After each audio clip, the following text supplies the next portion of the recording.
Our protagonist wakes up by a girl's scream and finds out that there is a beautiful girl sitting by his side, naked. While covering herself up with the blanket, she asks who this guy is and what is he doing in her room. Meanwhile, the guy is more confused than her as the last memory he has is being indulged in a decisive battle with the three great rulers. This person is actually the great demon king, who was about to become the strongest being of this world, but suddenly gets transported to Earth in an unknown young boy's body. He scans through the memories of this guy who goes by the name Feng and is supposedly a useless boy often bullied and beaten up. The girl hits Feng with a pillow while accusing him of stealing her special first time. Just then, they hear footsteps and approaching their door are three men in black suits. They got the tip that Jiang City's top beauty, who is also the famous young Master Gong Yunfei's fiancé, is having an affair. These journalists intend to uncover this affair and get famous, even if this garbage son ends up being killed as a result. This girl goes by the name Lin Lan and is one of the top 10 entrepreneurs of this city. She is now worried that if anyone sees her with this man, not only her reputation but her company will get affected as well. After scanning this guy's memories, he concludes that this guy had nothing to do with Lin Lan and both lost their consciousness after drinking. Someone then trapped them by throwing both of them onto the same bed. He overhears that the person who wants to ruin Lin Lan's company and wants the owner of this body to die a humiliating death and who tipped these journalists is Yi Hu Xiao. He sees another flashback of this creepy golden-haired dude whose guards have pinned Feng down. He holds a grudge against Feng because the old man, maybe the head of Yi family, holds Feng dear. Feng then uses his flashy red and black destructive demon smoke to leave the room. Everything that the smoke touches meets its ends, like the flowers that withered as soon as the smoke touched them. He reappears outside the building and laughs like a devil as this challenge of being trapped in a human's body will not affect his goal of becoming the strongest being. Meanwhile, the journalists barge into Lin Lan's room and surprisingly, there is no guy in there and now they are the ones who will suffer for breaking into a beautiful naked lady's room. Somewhere in the city, Yu Hu lights up his cigar as the paparazzi might have gotten pictures by now and by tomorrow, the old man will be forced to abandon Feng. Just then, Yi Hu's guard gets a call from one of the journalists who tells them the bad news. With nerves popping out of his face with anger, Yi Hu furiously asks how it is possible and orders them to look again as he must be hiding somewhere in the room. Just then, Feng appears in front of this direct descendant of the Yi family and with a smile, he asks if he was the one to plan all this. After Yi Hu confesses that he would never let a bastard son of his father inherit the family,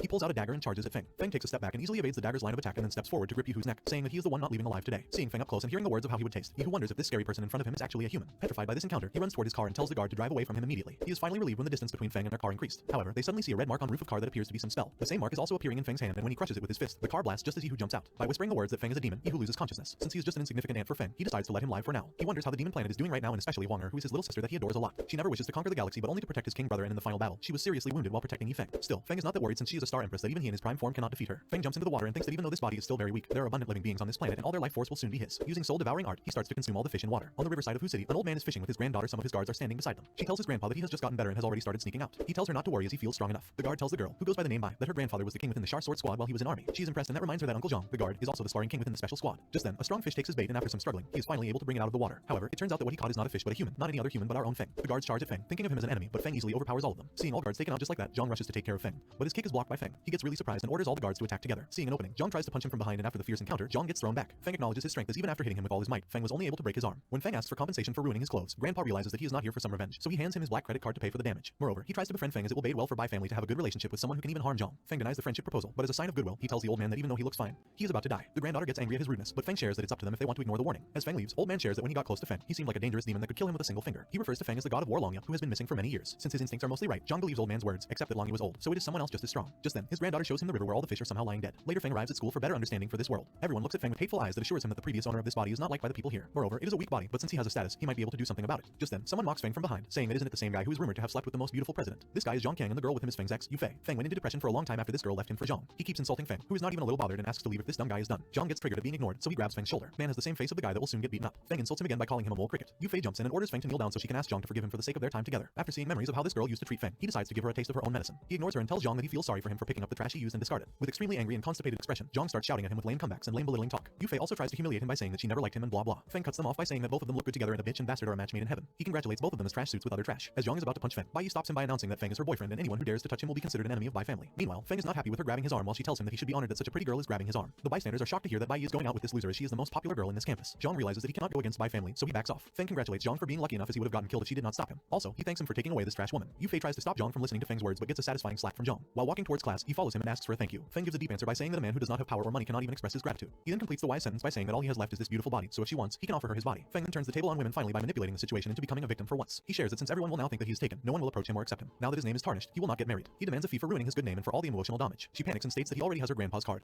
But Feng responds that has nothing to do with her. She gets cute angry and starts looking for money in her pockets. Using this opportunity, Feng escapes. She realizes that Feng already knows that she is trying to get close to him to interrogate. She still aims to uncover all his secrets and find out his true identity. In the classroom, two guys are taking about Feng, saying that the trash is back but he won't last long since the Gong family will break his legs or even kill him. Moreover, the Yi family is also furious with him, and the higher-ups want to kick him out of the family. Feng enters the room and ignores them. The noisy dog from outside, Zhang, is also sitting in the class, smirking at him as he cannot wait to see Feng getting killed. Just then, a fatty runs into the class and tells Feng to immediately come with him as the Gong family is here to take revenge on him. Feng tells Fatty to calm down and sit and he will handle the situation. Fatty tries to convince him to run away as the goons coming here will tear him into shreds just to get the favor of Gong family. The four muscular guys open the class's door with a kick because they are too arrogant and dumb to know that there is a thing called door handle. When they ask which one of them is Feng, Zhang points them towards our protagonist, hoping that Gong Wu will at least cripple him. Afterwards, he will lose the Bai family's protection and Zhang will have his revenge. The tall guy asks Feng if he is that useless illegitimate child. Feng counter-questions if he is the trash that is sent by Gong family. Gong Wu gets angry and Zhang thinks that Feng is only being rude because he thinks they will regard the protection from Bai family. However, this isn't happening. Thug 1 and Thug 2 is always try to threaten Feng to choose his words wisely. Gong Wu offers him two options. Either Feng should kneel down and apologize at will, or option 2 is that they will make him kneel down by breaking one arm and one leg. Suddenly, Gong Wu sees a scary demon in front of him instead of Feng, but he gets back to his senses, thinking it is just a hallucination. Feng casually sits on a desk and proposes a third option. While using the demonic eyes to hypnotize them, he orders them to kneel down. Zhang bursts out in laughter but is shocked when they actually kneel down in front of Feng. He tries to shake Master Wu to bring him back to senses. Feng decides to toy with them, so he tells them that the Feng they are looking for is actually this ugly guy, while pointing towards Zhang. All four of them stand up together as they remember that they are here to beat Yi Feng. They start punching and kicking Zhang until she is trembling in fear on floor, begging them to stop, so Feng orders them to back off and leave. Fatty gets all confused and asks if he really is the Feng he knows. Feng smiles and shares that he sure is. Fatty does not know that inside Feng's body is neither a human nor a ghost. He is a demon. Just when Zhang is about to walk out of classroom to go to the hospital, a really hot lady enters and asks what happened to him. To save face, he responds to the teacher that he fell down by himself. Feng notices that this pretty teacher is giving off an abnormal scent from her body, which is of the violet blood. Turns out that she possesses an innate spiritual physique, and if Feng can get just one drop of her blood, then he could refine a demonic returning pill, which is equivalent to gaining an extra life. He suddenly sees a way of acquiring her blood in the form of the mosquito lunging behind her. The simp mosquito is tailing her while she walks across the class. Feng smacks the mosquito onto his teacher's butt and not only acquires the innate spiritual violet blood, but also a better understanding of her not so innate physique. She immediately turns around and yells at Feng for trying to be her daddy, but Feng shares that there was a dangerous mosquito flying towards her, so he was only killing it. Kawaii Sensei gets angry and kicks him out of the class. By the expressions of Feng, we can totally see that it was worth the punishment. Also, the handprint on his face is nothing compared to where his handprints are on his sensei. From the mosquito, he sucks out the violet blood, but it's strange that a demonic mosquito that are only found in the forbidden lands of the galaxy are brought on Earth. Later at night, Fatty calls Feng to a bar and shares that his girlfriend made fun of Feng, so they have broken up now. He hugs Feng while crying and states that even though he liked her, she cannot insult his friend since he values his friendship, so he cut off his relationship with her. Sigma Fatty. Kids these days should learn the bro code from Fatty. Fatty then points toward the hot boss of this bar, Rose, who is one of the most famous bartenders in this city. Her Big Sister cocktail is the most famous and costly drink out here. Fatty takes out his credit card and orders 2 glasses of Big Sister cocktail. Feng notices something strange and informs Rose that she is poisoned. He adds that there is also more trouble waiting for her right at the doorstep. Just then a creepy guy with a scared face enters and asks Rose that who else other than him in this city of Zhong can save her. This guy is Poison Wolf, who poisoned Rose first and is now willing to trade the antidote in exchange for something. Feng recognizes this person as he has a history with him. Rose announces that whoever defeats Poison Wolf for her will not be charged for drinks in future. A man takes up Rose's offer and decides to make a dog out of this wolf. This golden-haired dude with All Might's physique is known as the undefeated boxing king, Tiger from the black market. Grab your drinks cause it's Tiger versus Wolf. The fight begins in a failed attempt of launching a flashy yellow punch presents Wolf, who is breathing with green poisonous aura, an opportunity to launch a counterattack. With a single powerful punch, All Might's replica has been defeated. He steps onto the unconscious Tiger and states that whoever tries to help Rose will meet the same fate. He kicks Tiger's body towards Fatty and heads towards the counter where Feng asks if he recognizes him. Wolf arrogantly replies that he does not care about whoever he is. He tries to pick a fight with Feng and grabs his shoulder. The last man to grab Feng's shoulder was Zhang, and we all know what happened to him. Feng grabs his wrist and Wolf tries to free himself but couldn't. He then tries to spit poison at Feng, but his vision could not match Feng's speed as he suddenly appears in front of him with an attack. Barely blocking the attack, Wolf is petrified at the strength of this man who appears to be a walking demon. Another failed attempt to attack gets him punched, and as Wolf lies on the floor, Feng asks again if he recognizes him yet. Wolf tells him to go to hell, which is ironic since Feng did go to hell and has become the king and is back now. The fight rages on as Wolf tosses 3 poisonous sharp needles at Feng. Even though he can easily dodge them, Feng likes to show off, so he catches all 3 with his mouth. He might be a show off, but he also likes to be honest, so he compliments Wolf's poison, saying it does not taste bad. He then grabs Wolf's face and smacks him into the wall behind, forcing him to give up by handing over the antidote for Rose's poison. Just then, 3 men in black suits enter the bar. The one leading them with a broken arm is Zhang Jiao, the bodyguard of Bai family's old man. Turns out, he is the older brother of Wolf. He complains to his older brother about Feng, hoping that he will avenge him. To his surprise, Zhang immediately bows down his head and greets Master Yi Feng. All hope is lost for Wolf as Zhang tells Feng that he came here specifically to look for him because the old man's condition is worsening. Feng adds that the old man must have got many black spots on his body and his physique must be taking a toll as well. These are the symptoms from a demonic mosquito bite. Zhang requests Feng to cure old man, to which Feng shares that he has no interest in saving him, but since he was nice to him, he will return the favor. For that, Zhang asks for 3 days to prepare. Zhang puts his brother, Wolf, under Feng's command, ordering him to live and die at Feng's will. Wolf kneels and asks for forgiveness as he messed up with the wrong person. Feng tells him that he should apologize to Fatty instead for injuring him. While he begs for forgiveness from Fatty, Feng wonders why this fierce wolf guy does not recognize him since he is supposed to be one of his people. Nonetheless, what's more important right now is the demonic mosquito. On his way back, he notices a familiar face, or should I say familiar body. Lin Lan, the girl whose bed Feng landed in, is walking down the street. She is either too tired or too drunk as she can barely walk. Just then, a few molesters stop the van right in front of her and drag her inside to take advantage. Seeing her get kidnapped, Feng decides to see where they are going. The van stops in front of a huge house in a remote place surrounded by trees. The guy in Lee picks up Lin Lan, who is barely able to move her body. Surprisingly, this house belongs to Feng, and he is being set up again. The fat guy with rooster hairstyle and pink shirt, while a pile of LS, breaks open the door and inside, they throw Lin Lan on Feng's bed. Since she is a very pretty lady, they decide to take turns with her, but Feng suggests that they should save time by forgetting one by one and dying altogether. They are surprised to see Feng back so soon and decide to change the plan. They are going to cripple him first and then proceed with their cheap motives. The fat bag of L is the first one to attack Feng and the first one to lose his life as well as Feng pulls out his soul and leaves the ashes behind. The other 2 immediately kneel down and show their loyalty by revealing that Yehu is the one who ordered them to set Feng up. As the reward for their loyalty, Feng delivers them a deserving painful death. After the dead body disappears, Feng notices a shiny green ring on the floor. This is a jade pendant with a certain aura. He cracks it and inside is a heavenly energy gathering magical stone. With this, Feng could establish a magical space system to absorb vigor from the universe. He should hide it from Astaz, he might come for the stone to defeat Yuna. He then walks out of the house and approaches a beautiful pink tree. Since this old tree can increase stone's power, he sticks the stone in the tree and activates the magical space system which will make the flowers and grass and courtyard grow crazily. A green magical mark appears on the tree and it starts to expand the space, sending out heavenly energy. Not only has the grass started to grow, but Feng's power also starts to increase. Just then, Lin Lan approaches him and enters the magic space. Her delicate body cannot bear the life energy in here. She can barely walk in this energy, so she ends up falling over Feng. Don't get jealous if no hot rich girl falls over you, because you neither have a magic circle, nor are you a demon king. Lin Lan is not in her senses and is extremely vulnerable, so she tells Feng to not leave her this time and starts unbuttoning his shirt. Feng pins her to the ground and uses his finger to bring out the magical energy that she absorbed. The intensity of magic power ends up tearing Lin Lan's clothes. However, he still cannot get her back to normal, so there is only one thing left for him to do. That thing is still unknown to us as the scene fast forwards to the next morning where the beautiful Lin Lan opens her eyes under the beautiful tree. While she is enjoying the dreamy morning, she suddenly notices that she is, again, naked, and beside him is again, shirtless Feng. Before she starts yelling, Feng clears it out that this time, he saved her. That reminds her of the last night, and she calms down and asks for some clothes. She tells him that once he gets her some clothes, she will leave and pretend that nothing happened. However, Feng is the demon king for a reason. He turns the table on her, saying that she tried to take advantage of him. After making fun of her, he leaves to get her some clothes. She asks what place this is, and Feng responds that it is his urban rural junction, his home. Using her charm, she requests Feng to drop her off, to which Feng replies that there is a car just outside, but he does not have a driving license. Now Feng asks her to give him a ride since he has some errands in the city as well. She decides to get back at him by driving fast, hoping that he would start shaking with fear, and begging her to slow down. Turns out, Feng is not one of speed thrills but kills, but one of you only live once kind of guy. Suddenly, he notices a car coming from the front on the other lane, so he forces the steering wheel towards the right to block its path. It's Lin Lan now who gets scared of the baka in the passenger's seat. The black Ferrari drifts and stops right in front of them and the beautiful door opens upwards. Including such a hot car is exactly the fan service we didn't know we needed. Feng tells Lin Lan to stay inside and not get out of the car since this does not concern her. He steps out of the car to collect old debts while a tape-faced man comes out of the Ferrari. This money man is Yehu who barely survived the car blast. He removes the tapes to reveal what happened to his face. He is now just as beautiful outside as he is from the inside. Instead of responding to Feng's mockery with words, Yehu charges into attack and for the first time, Feng is stunned at such speed and power. He missed Feng because he has not gotten used to this power while Feng realizes that shit just turned real. He takes his battle stance and blocks Yehu's second attack. 2 immense powers collide with each other in a fierce encounter, painting the sky purple and black. Even though he has gotten a lot stronger, Feng can still handle him. However, Yehu reveals the final trick up his sleeve by wearing the Devil Star's Shira soldier mask. Suddenly, Feng's reddish black aura starts to disappear as as Yi, who is now the Opus villain. This devil mask has not only increased his strength but also his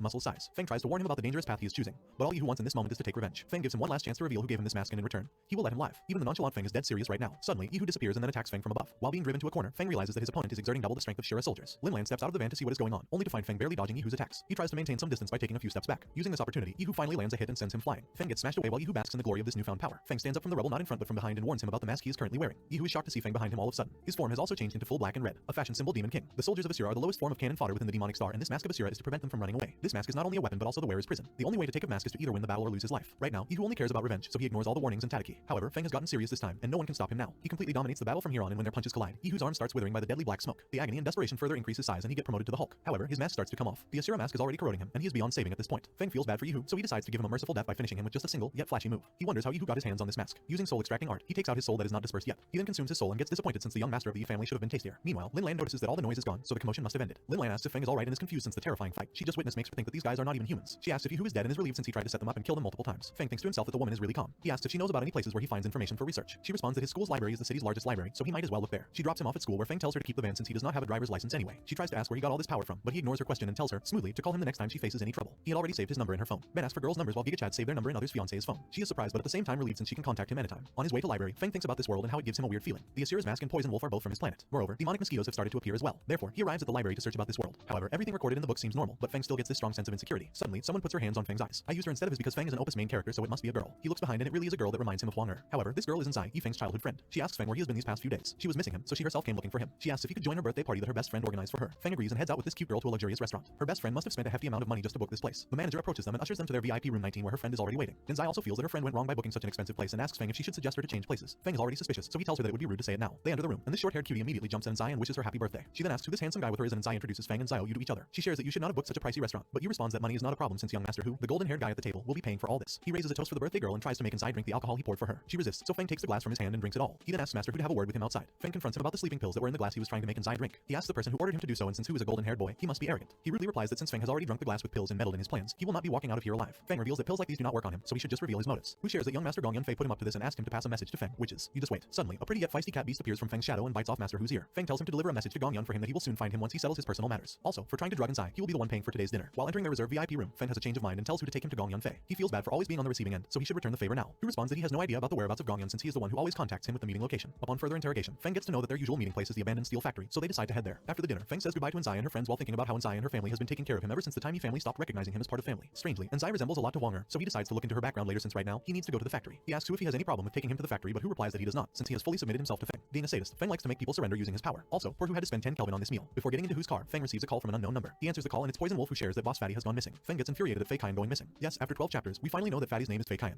but we will still address him as Fatty until he reincarnates as a slime or some other Opus MC. They arrive at the abandoned factory where Hu refuses to go inside with him. He just wants to stay behind and inform his master Gong about Feng. Turns out, Feng has already taken his phone out of his pocket and just then, he receives a call from Gong Yun. Feng tells him that he should not have kidnapped Fatty and since he has prepared so many surprises, he will make sure to return the favor properly. He suggests a meetup, but Yunfei rejects his proposal, saying it would be useless since Feng is not going to survive tonight. Yunfei hangs up on Feng which makes him angry and as a result, he crushes Hu's phone. Feng is devastated since there are only 2 people in his circle and both of them got in trouble because of him. Every misfortune happening today is all arranged by Yunfei, but Hu adds that even though he knows about it, Yunfei would not let him off and he will have to realize just how terrifying the Gong family is. All these threats and warnings are only stirring him on as he shows Hu a glimpse of his demonic side before leaving. Inside the factory, Fatty is tied to a pillar and whipped by Gong Wu, the same brother of Yunfei who was hypnotized by Feng and forced to beat up Zhong. Even while getting bruised, our guy Fatty keeps warning Wu to save himself as Feng will beat him to a pulp. Wu responds that he would not fall for a lame trick like that again and will take his revenge for being humiliated and forced to kneel in front of everyone. He then shows Fatty the man that his brother specifically sent to kill Feng. This person, who seems to be an Asian version of Severus Snape with the hairstyle and long black coat, is Sir Six Finger Snake. No kidding, he has something to do with snakes and poisons. Even though Fatty is just a normal guy, he could still sense that something is weird about this guy. Just then, the door is slammed open and straight out of hell, our demon king makes a heroic entry to save his loyal wife, Fatty. Feng is disappointed to see that Yunfei is not here, but since his brother is here, he can get some lead. Fatty warns his dear friend about the Six Finger Snake as he jumps at Feng to end the fight quickly. Feng notices him and dodges his attack, while being disappointed that a worm is sent to kill him. Usually, the villains are cocky and arrogant, and their bad behavior leads them to hell. What if the hero himself came from hell and is actually the king of hell? You cannot be more arrogant than him. He tries to use his snake to attack Feng while being covered in a venomous green aura. Feng is intrigued to see a cultivator, hoping that this guy might be a good opponent. Sadly, this guy has no idea what a cultivator is. Therefore, he is in for a lesson as Feng's feisty panther-like cat appears and kills the snake. Before Feng could attack again, Six Finger Snake unleashes his deracinating king cobra that he always saves for the people he wants to make sure are sent to hell. Feng tells him that he is getting bored now, so he should entertain him with some new or better moves. Maybe something flashy. He tells his spirit cat to get ready since there are a lot of snakes for her to eat. Since absorbing the vitality from that drop of blood he got from Feng, the hot teacher he spanked, his cat has started to grow its own wisdom and has formed into a spirit beast. That blood couldn't be used for refining pills, but he got a helping hand, so it's all good. The battle of spiritual beasts begins, however, since there is more than one Cobra King and that 2 are much bigger than the cat. Sir Six Finger thinks that he has an upper hand. He lures the cat with one snake and tries to attack Feng with the other. Feng then reveals, with arrogance of course, that with this lowest level of controlling technique, he can never defeat him. Unlike him, Feng does not need to stand in one place, being occupied with controlling his beast. Suddenly, Sir Six Finger Snake's strength has become his weakness since he has to dodge attacks from Feng who can freely move, and while dodging, he could not control the cobras which get attacked by the cat as a result. A lose-lose situation for him. He asks Feng what family or sect he belongs to, since he has never heard of him. To this, Feng replies that he hailed from hell. Being brutally overpowered and failing to land even a single hit, Sir Lame Finger responds that since he came from hell, he shall send him back there. He unleashes another big snake with a unique shape, like the snake we have in the morning. Feng easily rips him off with a single slash and notices his opponent's face turning pale. He offers him a chance to run away, but Sir Brutally Humiliated Six Finger decides to use his trump card. He orders his cobras to come back and mixes his own blood with them, turning their color into red. This huge red snake attack is called the Scarlet Python. Feng calls his cat back as he is getting bored, and he wants to show off some of his flashy moves by taking down this Scarlet Red Python himself. The snake ingests our beloved arrogant protagonist, and his wife Fatty starts to moan while Gongwu is happy that he finally gets what he deserved. However, the snake's belly suddenly ruptures, and a demonic baby comes out of him. The same demonic baby that Feng released earlier in the river to eat off all the fish. The giant baby, who resembles Fatty more than Feng, eats the Scarlet Python, and then Feng approaches his opponent, Sir Trembling Six Fingers, and warmly welcomes him to his turf, hell, by ripping off his arm. As Feng enjoys toying with Sir One-Armed Six Fingers, he begs for mercy and requests him to not kill him as he will do anything for him. It would have been different if a girl told Feng that she will do anything. Since he is a guy, Feng uses him differently. Sir Hopeful Six Fingers gets excited as he might get spared, but Demon King strictly follows the rule of never let them know your next move, so he turns him into a bomb. By turning him into a round blood and flesh bomb, Feng approaches Gongwu. Meanwhile, Fatty is advising Feng to not let Gongwu get away since he will get more people from Gong family to get his revenge. Gongwu, who is so close to wetting his pants, but not to worry since he is wearing black and it is nighttime, therefore no one will notice. Feng feeds him Sir Bomb Six Fingers and hypnotizes him again to deliver this returning gift to his brother, Yunfei. He just walks away while being totally under Feng's spell and stuttering the words that he is a return gift for his brother. After he leaves, Feng approaches Fatty and apologizes for going through all this because of him. Fatty is a loyal friend, so he states that he knew Feng would come for him, such as their bromance. By just putting his hand on Fatty's shoulder, Feng heals all his injuries. Fatty is surprised that all his injuries are instantly healed, since he was hoping that Feng would carry him home. He is flooded with numerous questions and Feng responds to all his questions wisely, by staying silent. Meanwhile, the return gift has already entered the building and is approaching Gong Yunfei's office. Maids and other staff think that Gongwu is drunk, that is why he is walking like a zombie. He enters Gong Yunfei's office, who asks for the good news about Feng's death. He turns around and notices that his brother is acting weird. Moreover, he asks why Sir Deceased Six Fingers is not with him. Suddenly, Gongwu's body starts to swell and realizing that he came back with something wrong. Yunfei immediately kicks him towards the door. Seeing his brother about to explode right in front of his eyes, Yunfei jumps out of the window to save himself while the bomb goes off and the building explodes. The next morning after the fireworks in Gong's building, Feng arrives at the Hong Hai Tower where his teacher has invited him for lunch. Yes, the same teacher with his handprint on her butt. Even though he is suspicious of her real intentions, man cannot just turn down an invitation from a hot lady. Moreover, he intends to use this opportunity to find evidence on the Gong family. Feng greets him at the restaurant, and she is accompanied by another pretty lady who goes by the name Kenzu. She is Feng's best friend, and while she wants to show her gratitude to Feng, her friend here wants to ask him a few questions. They both stare intently with big round eyes at Feng, which makes him nervous and forces him to ask if there is something wrong. Feng shares with a cute smile that ever since her bestie heard the story of him killing the demonic mosquito, she kept telling her how scary that little thing is. So she feels bad for slapping him, and to compensate, she invited him out for lunch. The other pretty girl then introduces herself that she is a doctor and also the manager of the biggest private institution for health in this city. Since the information about appearance of demonic mosquitoes is still not disclosed, she is curious to know how Feng knows about them. Feng plays a safe game by refusing to give any comments. The cute lady suddenly shifts the threatening lady as Feng's answer is not convincing, and she now suspects that he must have something to do with those mosquitoes. Feng gets up since he is in no mood for an interrogation and thanks both of them for this generous lunch. Even though he did not eat anything, his eyes must have had a feast. Feng tries to stop him and follows him to the main entrance along with Kinzu. A group of men in black suits is already waiting for Feng outside. The person they are accompanying is Bai Zhenguo, a man with brighter head than your future. He is here to request Feng to help save his father's life since his health is continuously deteriorating. Kinzu tries to intervene, saying that this guy has no medical background. Zhenguo shuts her down, saying that she should not insult Bai family's distinguished guest. Feng agrees to go with them. Kinzu asks if she can also come along to see the process of treatment. If he succeeds, she is willing to become his student. He agrees as long as Zhenguo has no problem with it. Meanwhile, a greenhead with huge lips, which no one wants to know turn this big, is spying on Feng, and he informs his boss that Feng has left with the Bai family. His boss, Yunfei, orders him to keep following them. He is agitated over last night's event in which Feng made a bonfire out of his building. To him, Feng is already a dead man, but he wants to be the one who chooses how horribly Feng dies. At the mansion, Kinzu again expresses her concern that an entire field of doctor cannot treat this case, yet he says he can do it. She is worried that Feng is only using the old man as an object of experiment. However, she does not know that Feng is a decent man who only experiments turning living humans into bombs and zombies. He tells her to observe closely since there won't be another chance for her to see him in action. In the old man's room, Feng orders his black cat to come out and then tells Zhenguo to bring him an empty bowl. As always, the cat first sniffs the bowl and then releases some pink fluid from her claws, which is her blood. Meanwhile, Feng is having a hard time in holding Kinzu back, who is a cat lover and so badly wants to touch it. Feng asks Zhenguo to make his father drink this and he will be healed then. He further advises them to be careful of the Gong family's schemes in future. Upon hearing the name of Gong family, the room fills with tension. Confused Feng inquires about all this fuss regarding Gong family and why everyone is so scared of them. Just then, the pink cutie, Bai, enters the room and shares that it's not the Gong family who is the real issue. It's actually the family backing them, the Leng family and Giant Nam. Old man wakes up and is devastated to hear that he fell into the trap of Gong family. Feng adds that there are still many things about this world that he is trying to figure out, so he cannot answer everything. However, one thing is for sure, that is that the demonic mosquitoes are not from this world. The old man does not need to worry right now since the Gong family is not crazy enough to strike him yet. While he is having a conversation with Bai by the window, he asks if this rally of cars outside their gate belongs to them. Turns out, the Gong family has surrounded the Bai mansion to capture Feng and deal with him. With a proud and brave smile to his face, Feng asks the old man for a car to escape. The gate opens and before Feng could drive away in this luxurious white beauty, Zhang and his guards knock out a few of Gong's men while stating that their limit is being tested here since Feng is their guest. Since the ordinary guards cannot pass through the iron wall Zhang, they summon the rock. He politely asks Zhang that if he could smell what the rock is cooking,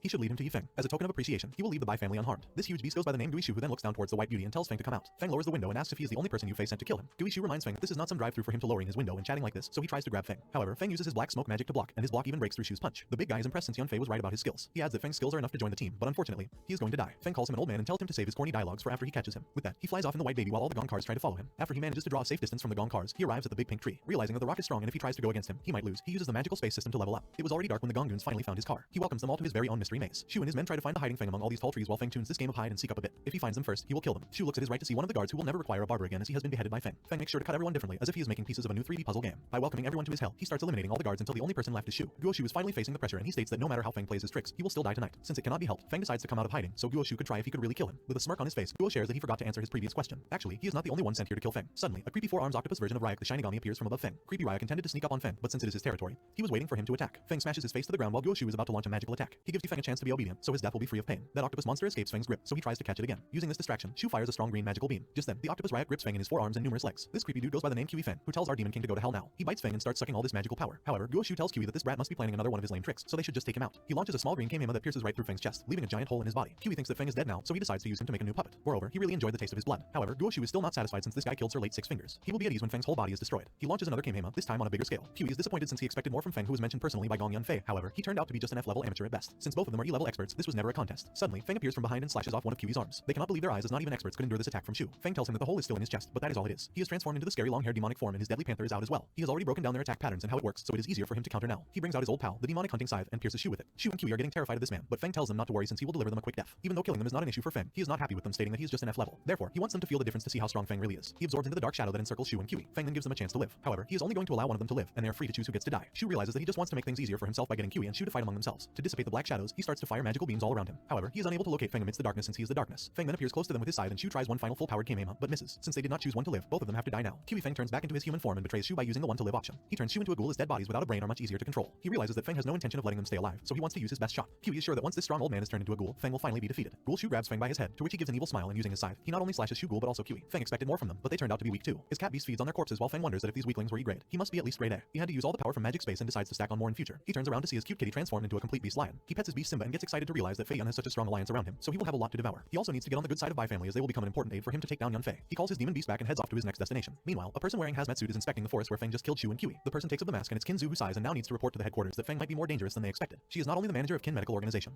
but also member of the secret Wanky of the Leaf Group. She still has no idea what the clan is up to, but for now, they can help them in testing the waters. Moreover, she needs to find out the real identity of Yi Feng. Suddenly, she notices something that shocks her to the core. Meanwhile, at the sub-department of the clan, a redhead guy with a diamond-shaped red stone stuck to his forehead, whose liaison officer Chu Lai, informs Yun Fei about the 2 grady experts they sent out. Gong Yun Fei is agitated to hear that they who are supposed to be 10 times stronger than the highest ranked fighter were easily killed by a mere human. Chu Lai reminds Yun Fei that even though he is related by blood to the Gong family, he still has no authority in the clans. Yun Fei feels insulted as this is the first time in many years that someone has reminded him of his authority. He calms himself and states that the clan needs to try harder next time to avoid the humiliation. To this, Chu Lai responds that he is here to provide the solution to this problem. However, the clan is still in battle, so finding 2 grady experts was already difficult. Yun Fei insists that they should find another grady expert as he wants Feng to beg for his life. However, Lai informs that instead of grady, they will be sending a grade D expert this time. The next morning, Feng arrives at the Bai mansion where Bai Yi just woke up and is standing at the balcony. She notices him and asks the reason of him being here. Feng asks if he could stay at their place for a while, but he lashes out at him since he just received her grandpa's $2 million worth car. Feng's lack of interest triggers Yi as she comes down to scold him face to face. Feng tries to calm her down since he just saved her grandpa. He then asks for a place to live since his house has been ruined last night. Confused, he shares that she thought he was a disciple of the Yi family, so he must have a lot of places. Feng clears out that his name is Yi, which is the character for Knight. It is not associated with the Yi family. Since he looks so pitiful, she agrees to let him come inside. While Feng points at her unbuttoned shirt from top and tells her to look at herself first. She turns all red and cute and chases Feng to give him a piece of her mind. Later that night at the Bai mansion, Kinzu interrogates Feng about his relationship with the Yi family. He is tired and tries to blow her off by saying that he needs to go to sleep. Kinzu just wants to make sure that he isn't their enemy since her organization does not want to be rivals with him. For that, she needs to make sure that he isn't a threat. In that case, Feng has some questions too. He asks what this place really is and why do the demonic mosquitoes and the people from previous universes exist here. Kinzu responds that this world is indeed a bit unstable as there are multiple cracks in time. This makes her realize that Yi Feng is not really from here. Feng reveals that he is from hell, the king from hell. Back at the Gong building which Feng blasted as a gift, Yun Fei slams the door open and finds among the rubble a safe that is still safe because it's a safe. It does not matter to him whether the expert finds Feng or not.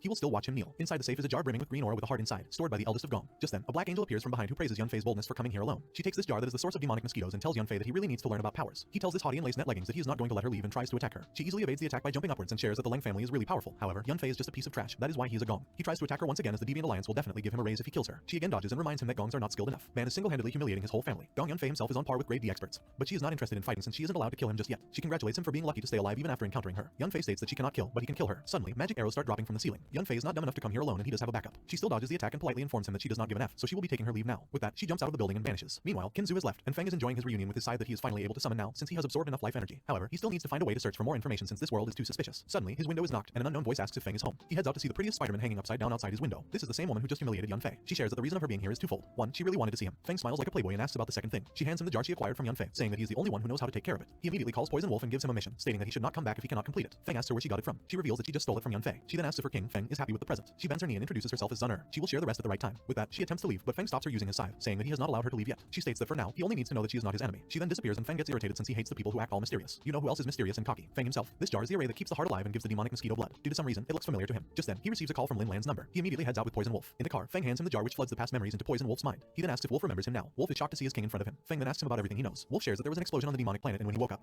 he was already at this planet. Before he lost consciousness, he saw a huge energy ball fall from the sky and then there was an explosion after which he blacked out. At the destroyed Gong building, Feng tells Yun Fei that he should stop messing around now. Yun Fei replies that all their problems started with this woman, Lin Lan, so they should end it with her too. Feng tries to explain to him that his small brain should know by now that it was all a ploy from Yihu. However, no one can put senses in someone with a dying wish. Feng asks where he got the demonic mask from and Yun Fei shares that he will tell him after he sends him to hell. These dumb antagonists really don't have anything to say when their opponent is actually the king of hell, and their trash talk simply backfires. Feng easily diverts his attack with a swift kick, but surprisingly, Yun Fei appears from behind and uses the knuckle to attack this time. The spikes on this knuckle extend, putting Feng at a disadvantage. Feng dodges and the flashy red and blue fight begins. Feng casts a spell where Yun Fei is standing, and since he loves this place so much, he must constantly be thinking about the people who died here in the explosion. Feng honors him with a reunion as the maids start to emerge from beneath the ground. While Yun Fei is busy fighting the maids, Feng decides to use this opportunity to get Lin Lan out of here since the suited guy standing behind her, Chu Lai, is making him feel uncanny. Before Feng could reach Lin Lan, Chu Lai grabs him and slams him into the ground, saying politely that Miss Lin has to stay here. Feng gets really irritated because he should not fight while wearing such formal clothing. The Deviant Alliance really needs to think about their dress code. Chu Lai states that the defensive stats of Feng are lower than their standards. Meanwhile, Yun Fei is occupied with the maids. He orders Chu Lai to beat Feng up and give him a humiliating death, to which Chu Lai replies that they should wait for the D-rank expert to appear first. Yun Fei starts walking towards Feng as all the maids have been taken care of, saying that 2 of them are more than enough to take out Feng. Suddenly, smoke appears and out of it comes a huge demonic baby. Yun Fei throws some round red balls into the baby's mouth, and it explodes. After the baby and smoke disappear, they notice that Feng and Linlan have also vanished. Linlan screams at Feng for causing her more trouble until Feng reminds her that she was the one captured. She thanks him for saving her again, and after he drops her at a safe distance, he heads back to settle accounts with those losers. For the first time finally, Lin is rescued without her getting naked. Meanwhile, Chu Lai and Yunfei are greeted by Poison Wolf with the mosquito heart jar in his hand. They have no idea how it ended up in Wolf's hands. However, they want to focus on getting it back for now. Wolf mocks them by saying that low-ranked people like them don't even know how to use it, so he shall give them a lesson. He eats the delicious heart and turns into a wolf covered with green poisonous aura. After giving them a glimpse of his powers, he tells the two weaklings to come at him. They attack him at the same time, thinking that they managed to land a hit, but Wolf was hiding a little surprise for them. He throws poisonous needles at Yunfei. Just when they're about to hit him, Chu Lai saves him by using his arm as a shield. Since his arm is injected with such strong poison, it is beyond saving now, so Yunfei cuts it off. Yunfei then tells him to take care of Wolf while he searches for Yifeng. He gives him a red round ball to stick at the torn off arm. A metal arm appears in place of his lost arm, which reveals to Wolf that Yunfei's power is telekinesis. As they head into a battle, Feng is back and ready to face Yunfei. Feng inquires why Yunfei is willing to risk his life just for his crappy ego. He gets triggered and replies that he is not an idiot like Feng who chose to abandon the surname that he could have chosen. He wants to be a Lang but ended up being a Gong, since the rule in the world is that family blood is the only strong foundation to survival. Therefore, he is the person Yunfei hates the most in this city. While saying all this, he has prepared numerous magic balls that turn into sharp needles and start flying towards Feng. Feng swims in the air dodging all the incoming attacks, and even if any needle gets through, the dark shadow covering him acts as a shield. He summarizes all that hatred speech and concludes that Yun is just a piece of trash who wants fame. Little does he know that Feng is the king of a whole planet. Small family names mean nothing to him. Feng pins the weak Yunfei down and states that without Lang family, he is nothing. As he holds his scythe to Yunfei's neck, he pleads saying that the Deviants Alliance will not let him live if he kills him. The Lang family will also come for him. He has no idea that threats like this only make Feng more excited. With that, he says that no one can stop him from becoming the strongest, and he slashes Yunfei's head right off. Wolf stops the fight with Chu Lai to give him a moment of shed tears for his master. Although he should be happy since he has two masters now instead of one, with his head and body separated. Feng tells Chu Lai that if the Deviants Alliance wants to come after him, they are very much welcome to be his enemy. Chu Lai is in a state of shock as the mistress will now go crazy, and this whole city of Jiang will become a war field now. Not even him being a Yi family member will mean anything to the mistress now. Suddenly, a purple smoke appears and another officer from the Alliance is here who orders Chu Lai to leave with him. Wolf tries to stop them from getting away as it will be bad for the word of what happened here spread. However, Feng does not care about it since his goal is to return to the demon planet, and this mere planet can do nothing to stop him. If a small city like this is going to block his way, then he does not deserve to be the king. According to their leveling method, Feng guesses that Wolf must be at least rank C, so he should protect those people Feng knows. The next day at the huge mansion of Lang family, a lot of people gathered for some party that was scheduled for today. Chu Lai asks Mr. Zhao, who rescued him last night, about how the Lang family will handle this matter. Zhao thinks that Langs will not start the war just yet since the Bai family is also leaning towards Yifeng. For now, they must be devising a plan. Also, there are a lot of people here that are not from the Alliance, so doing anything right now is not possible. Just then, a lady arrives who becomes the focal point of all the guests, not because of how pretty she is, but because she is the mother of Yunfei who just died last night. She is Lin Hanshuang who is holding her son's head in her hand. She announces that she just received word from the elders of Deviant's Alliance that the Ghost Clan has officially drawn for peace with their alliance, so the elders have decided to temporarily stop the war. Everyone can take a break from war for a while. However, the Lang family has personal matters as she needs to take revenge for her son. So, whoever is willing to kill the sworn enemy of her son, the elders will satisfy any one wish of theirs. This announcement makes everyone excited as this is a once-in-a-lifetime chance. This alone is enough to ensure that Yifeng will die a brutal death. Meanwhile, Feng is in Fatty's room where he asks Fatty if he is going to continue following him after telling him the truth about himself. The loyal Fatty states that it does not matter to him where he is the demonic king or a university loser. He will always be his homie and will stick with him no matter what. Fatty is literally friendship goals. Feng tells him not to worry as he will take care of all the problems that come from his enemies, while Fatty should carry through the problems with his obesity. Fatty tells him that he does not need to worry about him since his big build and big heart can survive through anything. Moreover, he would like to help him with whatever is possible. Feng appoints him to manage his resources. Just then, Feng receives a message from Bai family that they need to discuss something important with him. Feng's house has been rebuilt by the organization under supervision of cute Kinzu,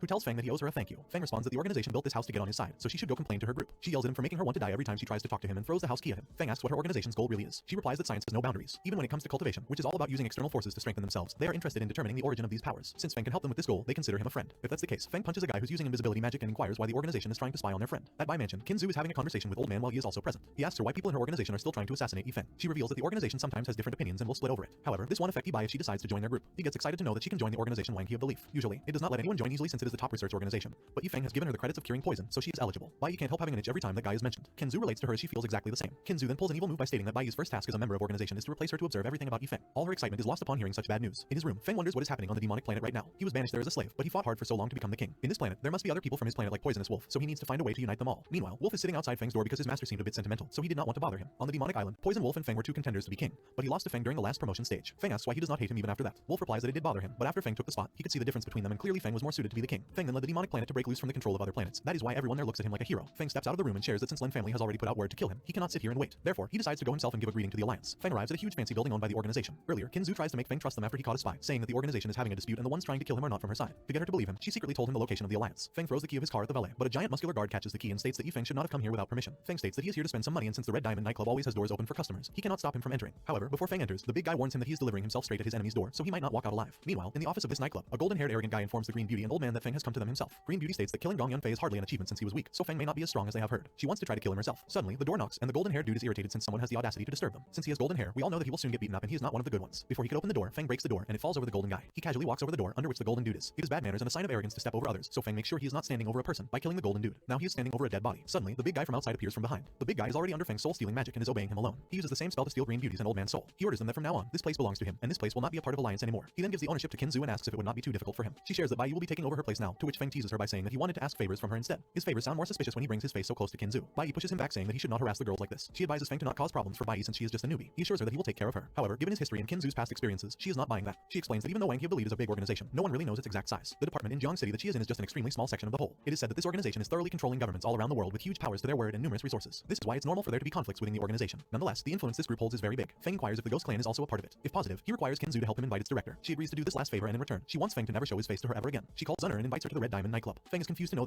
that the hot Zunner from his balcony is actually the director of Ghost Clan. Meanwhile, a certain guard at some warehouse is killed by this grey-head dude. He states that the outer gates of Ghost Clan have a really weak defense. War men are following this guy to attack the Ghost Clan to completely eradicate it tonight. After they kill everyone from the Ghost Clan, they will head towards their next target, Yifeng. Zunner arrives at the nightclub and asks her king why he wanted to see her so badly. He asks what Zunner plans to do with the Ghost Clan, and more importantly, he inquires if she is related to the demonic planet. She smiles as her king, Feng, always likes to have everything held in his palms. Feng responds that this is exactly how he helped the demon planet to survive. She answers that Feng himself told them to hide their identities, but now that he insists, she introduces herself as a part of the royalty subordinate team. She is the royal guard, Tong Zunner. Ironic how she is from demon planet, yet she is beautiful like an angel. Feng finally remembers her, and Bai is trying to make sense out of their conversation. Just then, Zunner receives a call that informs her that the Ghost Clan is under heavy attack. The ones attacking Ghost Clan are from the criminal clan. Leading them is Luo Chen with an ugly mask like the swordsmiths from Demon Slayer. One of his underlings inform him that the other chiefs have resolved the fight, and the Demon Gate experts don't seem to be around. The criminal clan has such a large management. If the three criminals, one of whom is Luo Chen, and 5 specters do act, the clan will really get rid of the gate this time. The scene shifts to the 5 specters clan, who inform Luo that even after turning the entire place upside down, they still haven't found the 2 specters from the Demon Gate. Luo tells them that they should be happy about it, because if those 2 were around, these 5 would have been easily killed. They get triggered, and before the situation turns worse, a yellow-haired guy who seems to be a minimalist when it comes to clothes intervenes and scolds them for fighting in between among themselves. This guy is another criminal chief named Hua King, or known as the Heaven Criminal. The Heaven Criminal sends the 5 specters to go help the Earth Criminal, who seems to have crossed paths with Zunner, who they need to quickly dispose of. He tells Luo to join him so they can look for the twin specters of Heaven and Earth. In his white beauty, Feng is driving towards the attacked headquarters of Ghost Clan. However, they get stuck in a traffic jam, so Feng takes an even faster route. He unleashes his Dominic Toretto and puts the car on the wrong side and drives fast and furiously. Zunner is impressed by her king's quick improvising, while Bai is equally stressed about the demon planet story and rash driving. Suddenly, another beauty in a red-hot dress jumps on their car, and Zunner,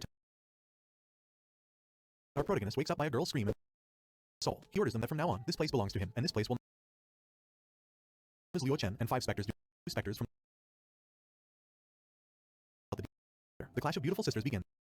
Suddenly, another beauty in a red-hot dress jumps on their car, and Zunner tells Feng that he can leave this one for her. This tall red beauty is Zunner's younger sister. The clash of beautiful sisters begins, and Red Beauty uses her heel to tear off her older sister's shirt from the center. This reveals her white bra underneath while she retaliates in a similar manner, tearing off the same part of her sister's dress as well. However, this time, the author had to use censorship. Just then, a huge rock, or should I say a small mountain, is thrown towards the white beauty. Don't worry y'all, the car is safe as Feng applied the brakes just at the right moment. Feng praises them for such an extravagant greeting, while Earth Criminal states that Feng is going to die tonight. Feng, as always, gets excited and invites them to try. Zunner informs Feng that they are the members of Union's elite combat unit, the 3 Calamities and 5 Fiends. All of their combat abilities are above rank D. Meanwhile, all Feng could see is a good meal with strong life forces. However, Zunner steps forward and requests Feng to take Bai and leave this place. She charges at the enemies while Bai is looking out of the car's window like a curious cat with big eyes. He informs the cutie to stay inside while they are fighting. From inside, she wishes them good luck and cheers for them. Feng steps forward and tells Zunner that being her king, he cannot sit back while she fights for him. Therefore, he commands her to leave these people to him. Zunner smiles since this is expected from their hero Lord Demon Emperor. She then takes on her sister while Feng takes down the 5 specters. To save time, he orders all 5 specter dogs to come at him one. He brings out his demon lion beast whose roar alone sends them flying away. They are surprised to get such damage from just a roar. They try to attack him again, but Feng uses his dark shadow to slam them onto the ground again. Meanwhile, the hot sister battle is going on while Zunner asks their real plan, for which the Union stopped all combat outwardly and then set up an ambush behind others' backs and even sent out their best soldiers. She diverts the question by stating that those 2 old geezers from Ghost Clan are not here, so she just has to delay her as their only goal is killing Yifeng. She knows that those 5 specters are useless, so she reveals her secret move that not only heals the 5 specters, but also gives them the full strength of a Serum mask. Since Feng has brought hope to the demon planet, she would not let anyone harm her king, so she charges towards the 5 sect and heroically saves her lord from the giant specter. Feng brings out his scythe to assist Zunner and takes one down. Suddenly, 2 others jump together at Feng using his blind spot, and Zunner quickly pushes him away and takes their attack head on. A huge pink magic attack is seen that not only pushes Feng away, but also takes Zunner out of his vision. While the smoke is covering the entire area, Feng suddenly gets stabbed right in his heart from behind by Zunner's sister, who tells the Lord Demon Emperor to go back to his effing hellhole. And that's how the first part of this man wins. Well guys, if you like this video,